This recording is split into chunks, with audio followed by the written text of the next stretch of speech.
Hey everybody, it's Edwardo here with your Saturday estimates update. And look what we have here. Give him 3 chances. He'll ascend to the top. It is Jaybird. I don't know what else is left to be said with this guy. It's amazing. He actually looks like he might have extended his lead a little bit. Coming up right behind him is a resurgent J-Dev, our boy Jay Devlin, the most prolific Cinema Draft podcast guest. Just 20 points behind him. Could still make it interesting. Followed by yet another Jaybird call sheet. The man's on top of it. And Gamble 24x7 and Ring Balls rounds out the top 5. Yours truly, in the middle of the pack. Need some help, y'all. We'll get to those call sheets in a second. And then on the other end of the low ball, I'm distraught. Actually, there was a time when I was updating the scores today through the Metacritic score, because I go left to right. We actually had a 3-way tie. Yes, a 3-way tie. Me, Jaybird, and Ring Balls. But now, after going through the IMDb scores, and we only have a couple of holdouts, it's a tie between Jaybird and Ring Balls, and for the low ball bonus. And reminder, the low ball bonus this week, minimum $50,000 spent, 3 different titles, 1 actor from at least 3 different titles selected, and of course you must have a headliner, a co-star, and a day player. They are in a dogfight for the bottom. Actually, I believe they have identical call sheets. And if that's the case, then yes, you guessed it. Jaybird has the tiebreaker at the moment. And we'll get into all that in a second. Because I do believe, yes, because Jaybird did fill out his tiebreaker. Did Ring Balls fill out his tiebreaker? Ring Balls 2. There we go. Oh, Ring Balls did also, but his were further off. The first tiebreaker being the closest to the highest Rotten Tomatoes critic score. Ring Balls has 86. Jaybird has 95 when currently on our perfect call sheet.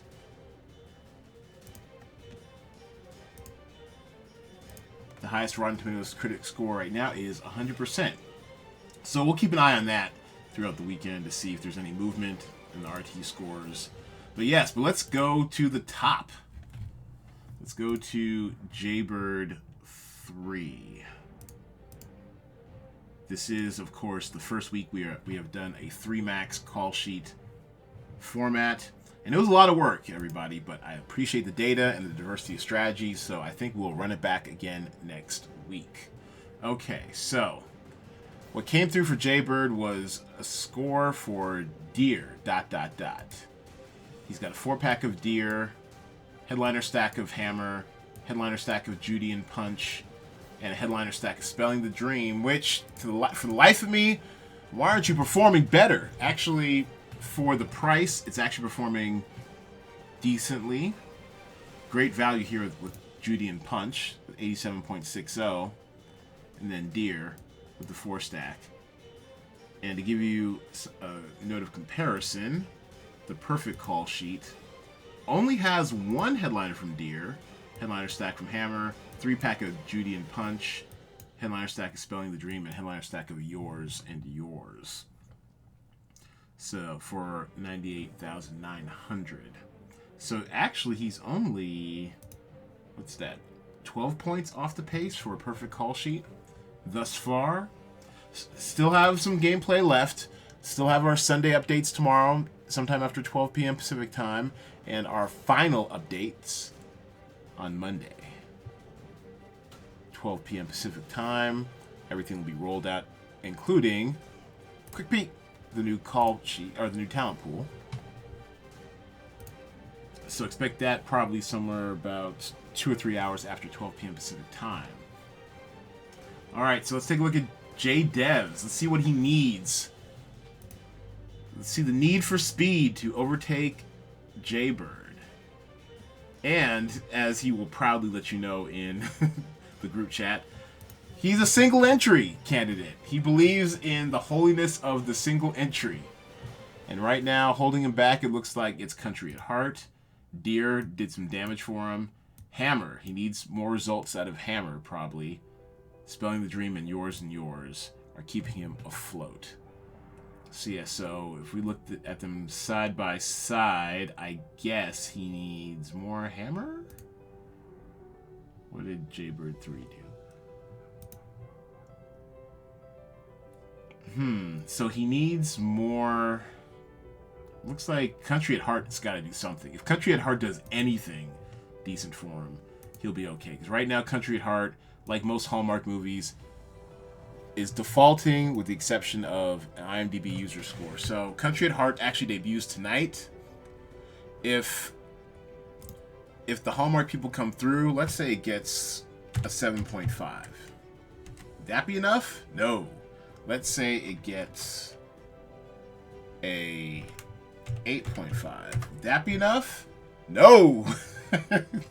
So this sucker has to get like a 9.0. Still would be short. Wow. Would it take a 9.5?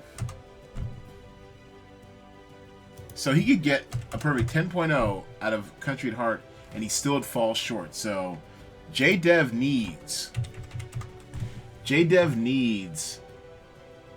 another score to come through. Rotten Tomatoes, not likely. I don't even think it has a Rotten Tomatoes page, does it?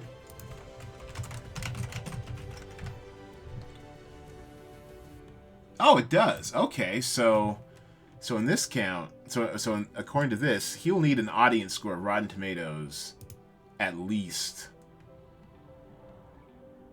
What would it take a Rotten Tomatoes score for him to take this?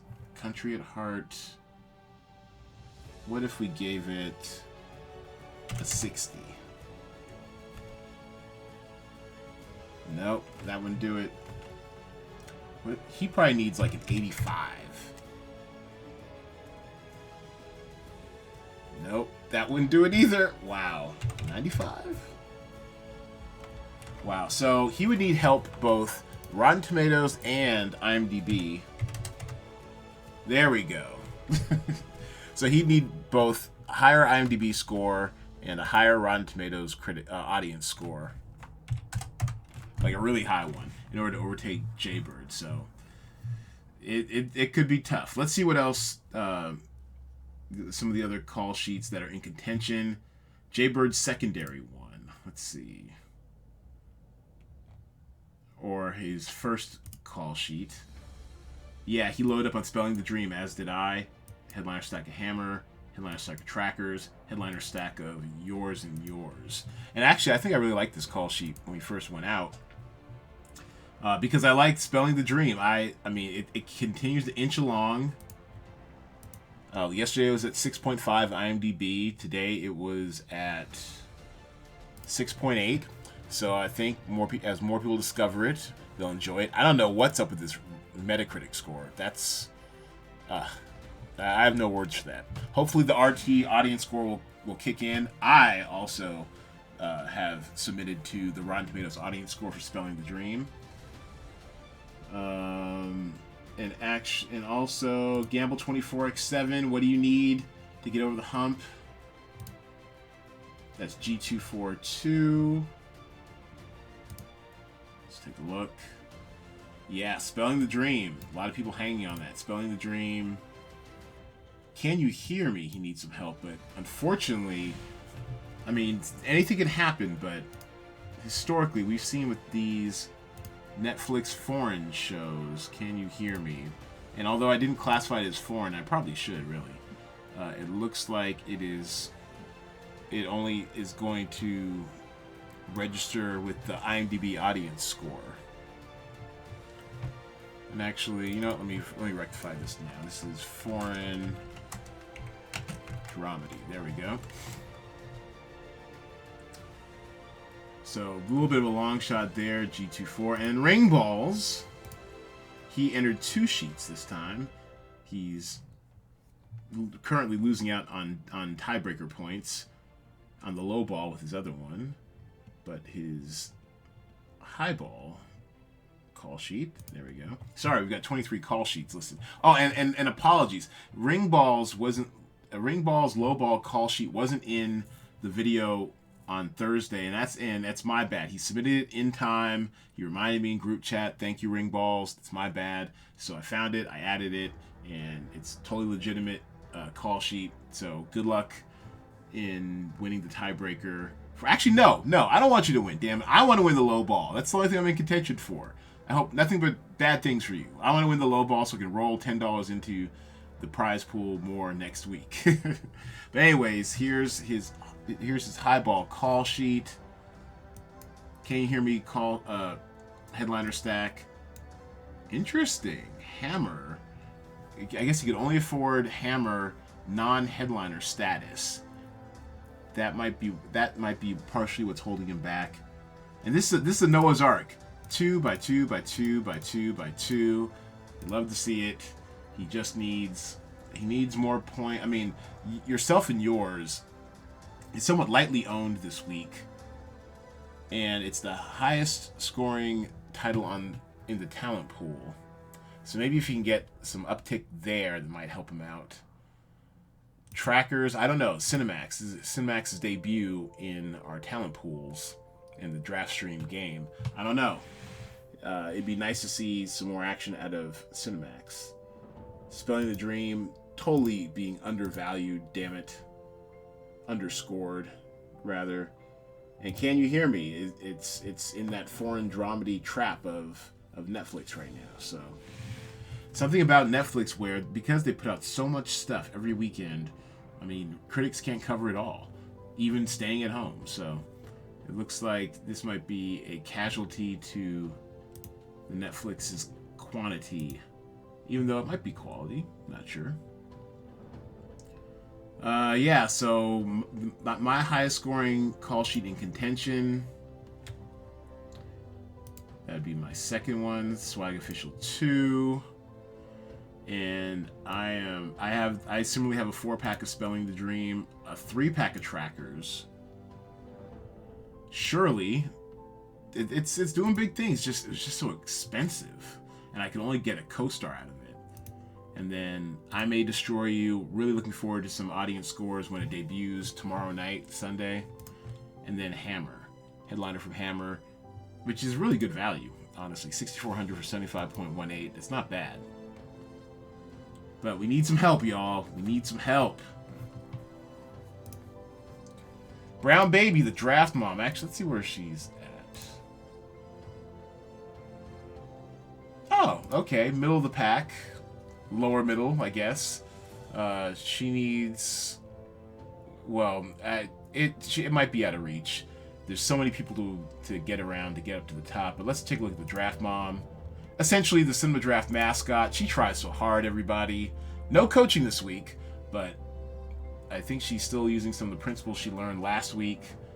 And We Go Green has underperformed for her. A fairly expensive misfire.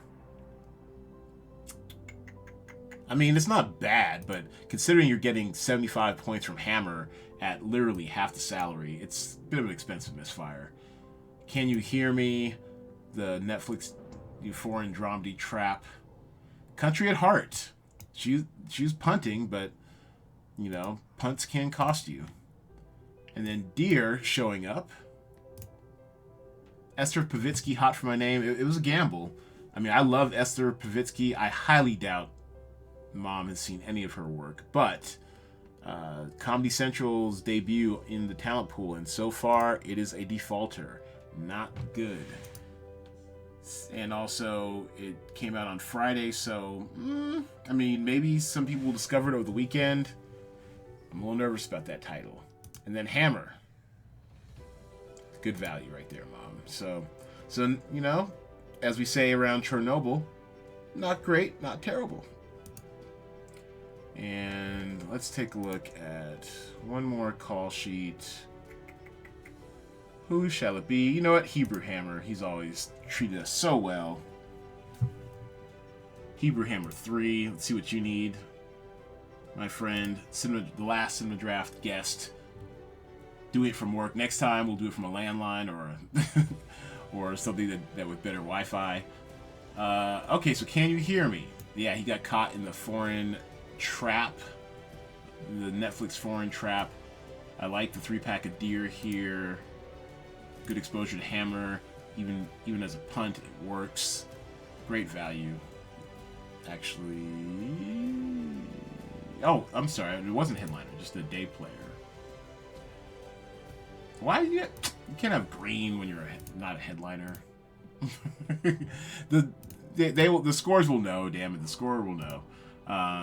What else? Headliner, and then 2 headliners from trackers, which is solid, but once again, it needs help.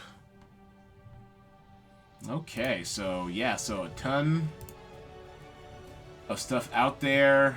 Keep your eye on the low ball challenge. Actually, what do I need for my low ball? What do I need to just underperform? And what actually costs us all, actually, and this is, I mean, we didn't talk about this much at all, because I'm not sure who had this. I'm pretty sure someone had The Last Days of American Crime. And for that, I mean, my bad, or apologies, because this is going to be the lowest performing title in DraftStream history. 30.81. If we had only known. Oh my god. I mean, some of these are like truly terrible. Look at this. Look at the 0 from Rotten Tomatoes critic score. 0. That takes talent.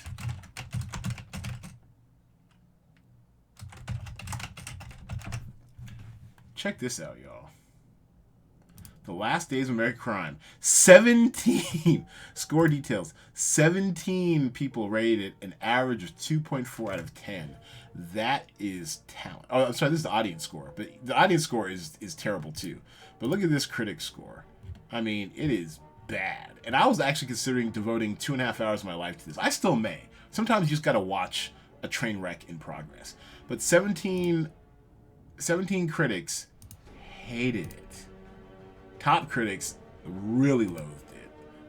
I mean, that takes talent. And as a matter of fact, look at the perfect call sheet. The low ball perfect call sheet. I mean, it would be all Last Days of American Crime if it could. I mean, it is truly hated. I mean, that's wow. So we are, I mean, 423.87 is the perfect low ball call sheet. We're nowhere close. It takes talent to be that bad. And then my low ball call sheet, where I still need some help. I need Country at Heart to suck. Go low, Country at Heart. Go low. And then I have some Esther Pavitsky, because I had a feeling rolling the dice with Comedy Central wouldn't necessarily work out. And then Becky. So there you have it, everybody. Some intriguing storylines at play. Jaybird gunning for his sixth straight win. So, thoughts and prayers to the American Jay Devlin, Jay Dev. You got a country at your back rooting for you. At the very least, ward off Jaybird from getting both. For Jaybird doing a clean sweep. For Jaybird getting both first and second and the low ball bonus. America, stand up, damn it. I know we're a country in turmoil right now, but we can at least unite behind our hopes of Jay Dev and Gamble 24x7 and Ring Balls, St. Louis's finest. Do it for America, damn it. Block this bird from getting his 6th straight win. This is ridiculous. But really, though, I appreciate the competition and strategy and the energy. I love to see it. Thanks for everybody for doing all these extra call sheets. It's great. We'll pray for the draft mom. Maybe she can crack the top 10. Pray for my low ball call sheet. And thoughts and prayers for a big comeback for the kid. This has been great, everybody. Thanks for watching. And let me wrap this up so I can get this out to you guys. See you guys back here on Monday afternoon for the wrap up with our final scores and talent pool preview. See you on Monday.